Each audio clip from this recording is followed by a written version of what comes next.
Hablemos de políticas públicas.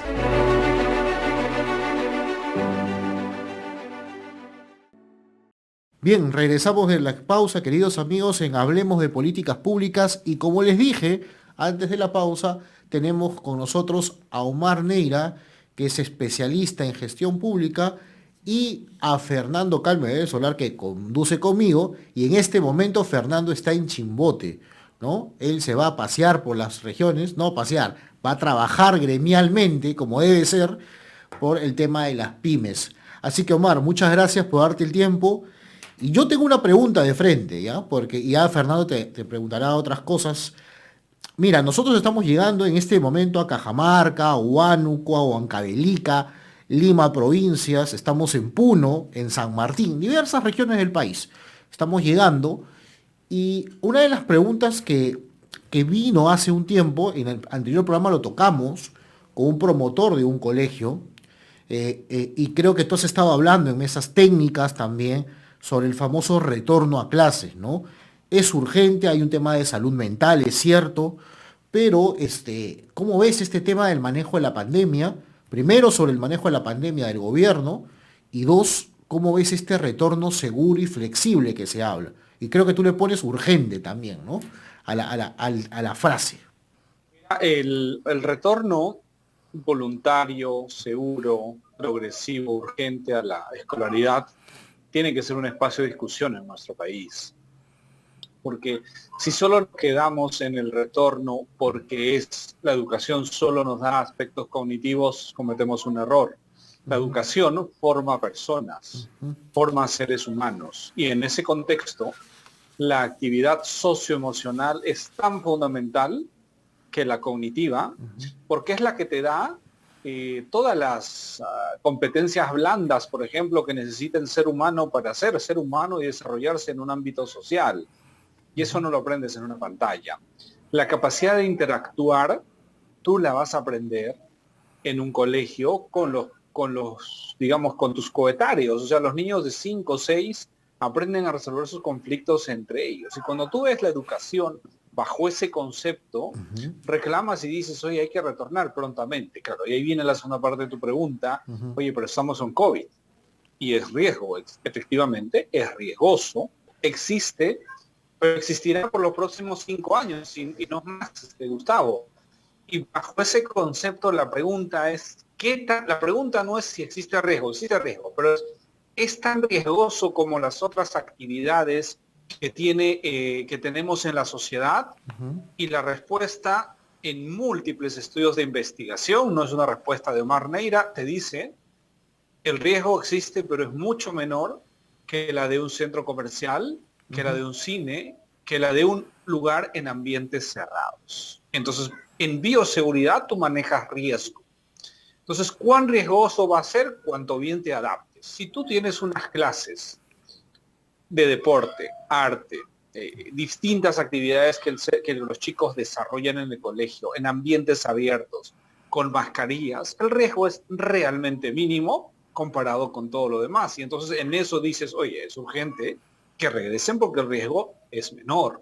Y es ahí donde hay que ir manejando riesgos versus beneficios y complicaciones que nos trae el COVID, ¿no? Pero creo que es momento de discutir y pedir a las autoridades y todo como sociedad empezar a ver el esquema desde un punto de vista técnico y hacer este análisis. Para muestra, somos el único país en la región que hasta ahora no ha vuelto a la presencialidad, ¿no? Perfecto. Fernando. Coincido contigo, Omar, muy buena apreciación. ¿No crees que esto se debe un poco a que en el Perú la pandemia se ha manejado por compartimientos estancos? O sea, es el todo o el nada, ¿no? En temas económicos, en temas de educación, en temas de salud también, ¿no? Es la percepción que nos ha dejado y que por ahora continúa este gobierno, en que o lo haces o no lo haces y creen que el hacer las cosas es el hacer de hace 2 años, de un pre-COVID, ¿no? O sea, que la normalidad, todo el mundo habla de una nueva normalidad, pero creen que tenemos que volver a la antigua. O sea, se siente raro porque desde el sector micro y pequeña empresa nos ha afectado mucho en temas económicos y en el tema de educación, precisamente como tú lo mencionas, no solamente es el tema del daño a alumnos, pero también abrir o no abrir los colegios implica un desarrollo económico que se da alrededor de la economía de los colegios. ¿No crees que por dónde viene el problema? O sea, ¿es realmente que estamos tan mal a nivel internacional o es que no lo vemos como se debe ver? Tienes la razón, Fernando, cuando tú haces un análisis completo de la sociedad y COVID, y acá la responsabilidad la tiene Martín Vizcarra, ¿no? Martín Vizcarra implementó una política frente al COVID, frente a todo consejo sanitario y científico en forma errónea, y decidió simplemente cerrar el país, cierre muy estricto, y no hizo nada de lo que podía hacerse adecuadamente.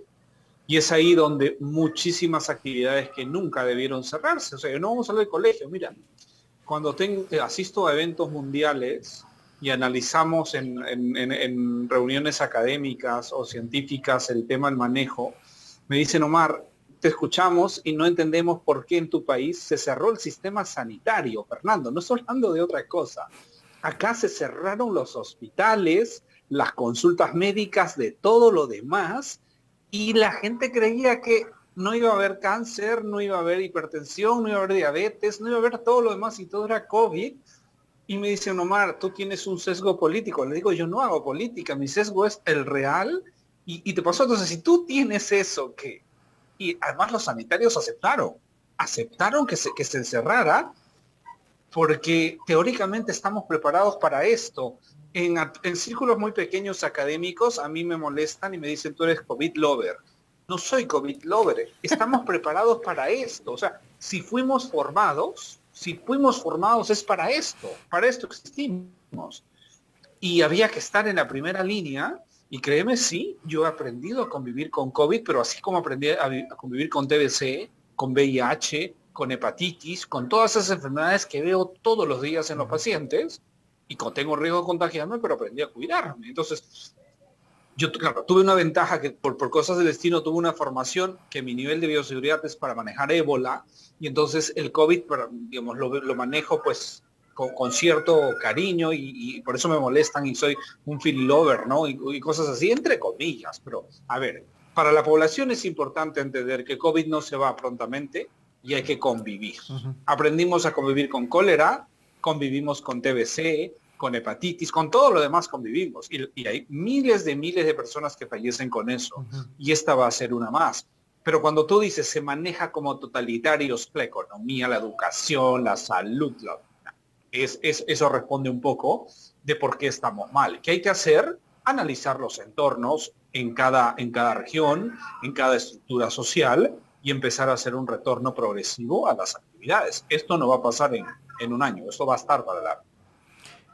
Es interesante, Omar, lo que estás diciendo, porque mucha gente dice, ya vamos a acabar la pandemia, ¿no? Ya se acaba la pandemia. Tú estás diciendo que algunos años más. Como siempre, nosotros como país estamos un poquito más atrasados, ¿no? Vamos a decir, pero ¿qué se piensa sobre el tema de la vacunación? Aquí en el Perú está avanzando, pero ya en otros países, si no me equivoco, Israel y Estados Unidos, ya están hablando de una tercera dosis. ¿Tu proyección cómo va en este punto? ¿Es posible? Nosotros ya hay que pensar en una tercera dosis en su debido momento. Acá todavía estamos bajo todavía la cantidad de vacunados, pero esto va a venir. ¿Tú crees que ya sí Estados Unidos y en el caso de Israel me parece que ya lo han aprobado o están por aprobar, ahí me puedes corregir tú, para el tema de la tercera dosis de la vacunación? Y hablo de la vacuna Pfizer, entiendo yo. Sí, mira, toda la evidencia científica mundial de primer nivel de calidad indica que hay una dosis de refuerzo. Hace semanas venimos insistiendo en ello en el Perú, pero toda la evidencia indica que hay que hacer este refuerzo indudablemente. Claro, en Perú estamos en 25% de la población inmunizada, y hablar de la tercera dosis cuando el 75% de la población no tiene una dosis, pues suena, llámale tú, kafkiano, ¿no? ¿Y qué discusión vamos a tener? Pero pues esa es la discusión. El mundo va por la tercera dosis, porque se necesita y eso te dice la evidencia, y no es que las vacunas no sean útiles o solo es comercial, no, esta enfermedad es así, los coronavirus se comportan así porque mutan, varían, y cada vez que varían necesitas un refuerzo para ir agarrando nuevas cepas. Influenza es así, y esto tiende a ir por ahí. Eso parece ser el lineamiento, y hay que empezar a tener tener esquemas bajo ese concepto. Las vacunas sirven, salvan vidas, hay que aplicarse las vacunas, no lo son todo, tiene que acompañarse de lo demás, que es vigilancia epidemiológica, estrategias sanitarias, pero nada, es lo que tenemos, esperemos se acelere, se apuesten por vacunas de calidad. Algo que me ha llamado la atención gratamente hoy es escuchar entre muchas cosas, pero esto me llamó gratamente la atención, es que Perú está negociando millones de dosis para el próximo año, que serían esta tercera dosis, pero se está negociando con vacunas de calidad, ¿sí? Y me llamó la atención gratamente porque dijo el premier, Pfizer, Johnson, Moderna y CureVac. Y no mencionó otras. Y eso es bueno para este país. Esas 4, si llegaran masivamente el 2022 para hacer un esquema de tercera y tal vez cuarta dosis, nos puede traer cierta normalidad el 2022 al país. Mira, qué interesante lo que acabas de mencionar sobre ello. Fernando, ¿tú alguna pregunta para Omar? No, claro, es realmente positivo, ¿no? Lo que se ha mencionado sobre nuevas vacunas. Pero ¿cómo crees que debería ser, Omar, desde tu punto de vista, esta nueva normalidad, esta realidad? O sea, hay una realidad, las personas que nos escuchan ahorita en todas las regiones lo saben. No pueden parar de trabajar durante el día, no pueden volver a estar encerrados. Entonces, ¿qué recomendarías tú como acciones a tomar para los gobiernos regionales, las alcaldías y el gobierno central de cómo enfrentar este nuevo proceso que todo el mundo habla de una tercera ola y muy probablemente, como dices tú, esto va a tardar varios años, entonces vendrá una cuarta ola y así sucesivamente cuando tenemos todavía tan poca vacunación? O sea, ¿qué recomendarías tú que las autoridades, cómo deberían enfrentarse a este problema? Ok, busquemos acelerar los programas, que llegue a la mayor cantidad de gente en el menor tiempo posible con las vacunas, ¿sí? Entonces, si tú tienes 10 centros hoy en tu región, conviértelos en 100. Que haya 100 centros, que se atienda algunos en 24 horas y que la mayor cantidad de gente vaya. Yo soy de la opinión que en este momento, por ejemplo, en Lima, se baje la vacunación a mayores de 18. Hay centros de vacunación vacíos. Hay un tema logístico, liderazgo, y hay que cambiar. Pero eso es una parte. Lo demás, ¿qué hace la sociedad? Y tiene que seguir trabajando. Hay que adaptar las empresas, los negocios, a ambientes donde haya ventilación. Y si no hay ventilación, crea la ventilación. Búscate un ingeniero industrial y dile cómo mejoro la ventilación, porque mi negocio tiene que estar cerrado. Si tu negocio puede funcionar en ambientes abiertos, mueve los ambientes abiertos, ventanas, puertas, si corre aire, el riesgo disminuye, pero brutalmente. Disculpen que use esta palabra, pero es así. Si tú logras ventilar un ambiente, el riesgo disminuye en un porcentaje tan alto. Si a eso le unes el uso de la mascarilla adecuada, 3 capas, 3 pliegues, de uso diario y descartable, uso permanente, no te lo retiras del trabajo, sigues disminuyendo el riesgo y eso te va a dar normalidad en tu vida laboral y en tus actividades. Entonces, ambientes ventilados, con mascarillas permanentes, que creo que van a ser unos años, medidas de bioseguridad adecuadas, el lavado de manos, lavado con agua y jabón, bastante bien, y con ello podemos tener cierta normalidad. No hay que aglomerarse. Si no necesitas ir a un centro comercial, porque en ese centro comercial es el único que venden el perno de 3 octavos, milimétrico, etcétera, pues anda. Pero si hay una ferretería de barrio, donde no vas a entrar y lo vas a pedir afuera, anda a la ferretería de barrio. Evita ir a centros aglomerados. Y esas cosas van a hacer la diferencia para que tengamos normalidad y no tengamos cierre, ¿no? Digamos, esos deben ser los mensajes para la sociedad y en ese esquema es posible el retorno a la mayoría de actividades del quehacer social, ¿no? Omar, entonces es interesante lo que estás mencionando. Yo hace un rato estábamos con el director de la Fundación Félix Naumann, que es la que hace propicio este programa, que nos apoya para que podamos salir. Le decía que hay un tema fundamental. En el Perú nosotros tenemos una constitución, me voy al lado político, pero de ahí tú vas a entrar seguramente al lado técnico, pero hay una constitución que habla de libertades fundamentales, habla de la libertad. El manejo de la pandemia que tuvo nuestro mencionado expresidente, ¿no? Y congresista, pero no congresista, no sabemos si algún día aparecerá en una curul, el señor Vizcarra, eh, cerró el país totalmente. Cerró absolutamente, parecía que y la gente celebraba, me acuerdo, cuando los delfines estaban en la Costa Verde, ¿no? Cuando los pajaritos pasaban. Ya, yo entiendo que la naturaleza es hermosa, pero lo que es real es que vamos a tener COVID tranquilamente 1, 2 o 3 años más tendremos que aprender a convivir. En el mundo la gente ya hace una vida medianamente normal y también en el Perú ya, porque la gente tiene, la economía se tiene que mover. Pero voy a una pregunta fundamental, ¿no?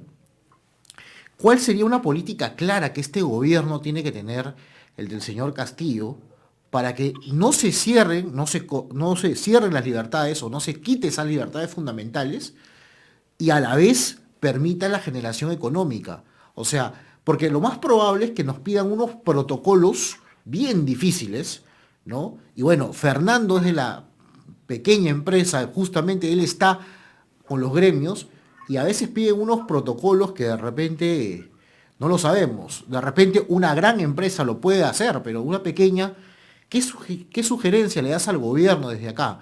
¿Qué protocolos fundamentales, mínimos, que sea accesible a todos los peruanos para poder llevar una vida libre? Mira, es posible dos cosas, ¿no? El rol del Estado tiene que ser cumplir su función, que quiere decir proteger a la población en términos sanitarios. A ese aspecto voy a referirme. Y bajo ello, el Ministerio de Salud tiene que liderar lo que llamamos, en términos sencillos, pero a veces difícil de comprender, vigilancia epidemiológica. Y ese es el rol del Estado, no del empresario, no del pequeño empresario. Y lo que han hecho las últimas normas es trasladar ese rol al empresario para que asuma toda esa carga logística y financiera que el Estado, simplemente por burocracia e ineptitud, no lo puede hacer. Y eso no es posible, porque una pequeña o mediana o gran empresa, lo puede implementar para su empresa, pero la del lado no, finalmente fracasa. Y ese rol lo tiene que hacer el Estado como tal, llámese Ministerio de Salud, toda la estructura regional, gobiernos locales, regionales y central. Es complejo, sí, pero ese es el rol. En todo el mundo donde se maneja bien la pandemia, es el Estado que ha asumido esto. Y estos protocolos son tan absurdos, pero son tan absurdos que se han emitido entre el gobierno de Vizcarra y ahora más o menos, que muchas veces no son útiles. No son útiles.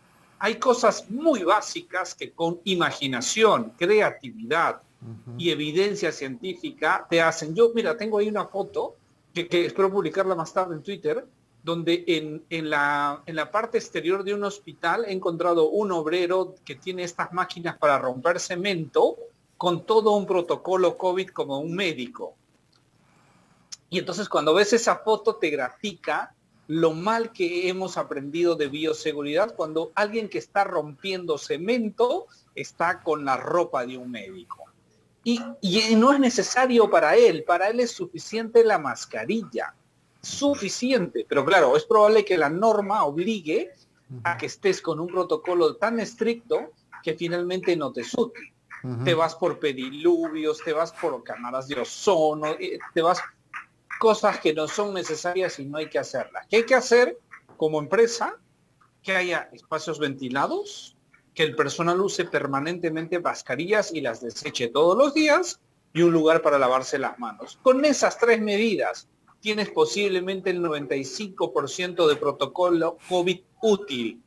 Tú te vas en el mundo, he estado en Europa, en la época donde acá obligaban el uso de caretas faciales, mis amigos decían, oye, ¿y qué hace? Tú puedes saber en un aeropuerto del mundo cuando alguien tiene una careta facial, es que se va a Perú. Es el único país que obligaba. Eso te grafica el grado de ineptitud en bioseguridad, cómo se maneja la pandemia, y lo que te carga en términos financieros. Hablamos de compañías grandes, $700 mes por cada colaborador, ¿sí? Son pruebas moleculares, cuarentenas previas en hoteles, etcétera, etcétera, etcétera. Y ese rol es del Estado. En los países medianamente, llámale decentes, ya ni siquiera en desarrollo, las pruebas moleculares las hace el Estado porque necesita hacer control epidemiológico. Pero ¿de qué sirve que lo haga una compañía cuando la de al lado no lo tiene? Se va a contagiar. Claro. Y eso es absurdo y eso hay que pedir que se cambie, ¿no? Perfecto, Omar. Muchísimas gracias por el tiempo que nos has dado. Espero que sigas bien. Bienvenido al programa cuando quieras. Siempre es bueno escuchar a una persona recontra técnica y clara que explica las cosas sin sesgo político y que habla de justamente la salud pública de este país y que necesitamos justamente rápidamente implementar diversas estrategias. Muchísimas gracias, Omar. Te mando un gran abrazo y seguramente nos estaremos comunicando.